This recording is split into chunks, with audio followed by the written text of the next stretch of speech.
Hello, ഇതാ പിന്നും ഒരു ഫുഡ് വ്ളോഗുമായിട്ടാണ് വന്നിരിക്കുന്നത്. ബേക്കറി ജംഗ്ഷനിലുള്ള ഒരു അഡാർ തട്ടുകടയിലാണ് വന്നിരിക്കുന്നത്. ഞാനും എൻ്റെ കൂടെ അഞ്ജലിയാണ് ഉള്ളത്.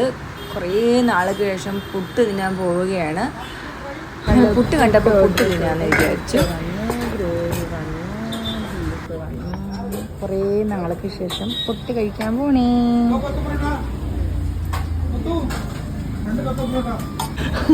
ഗ്രേവി എന്ന് പറഞ്ഞ ഒരാളും മുളക് കറി എടുത്തങ്ങ് കാമത്തി ഡേയ് അങ്ങ് തിന്നിരുന്നെങ്ക്.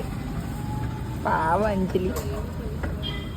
ആക്ച്വലി മുളക് കറിയും പുട്ടും ബീഫും കൊള്ളാം, നല്ലതായിട്ടുണ്ട്.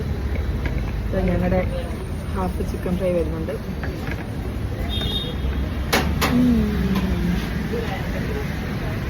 ഞാനെല്ലാം കഴിച്ചു, കുറേ ഉള്ളി മാത്രമേ ഉള്ളൂ. ചിക്കൻ്റെ തീർന്നു, ബീഫ് തീർന്നു.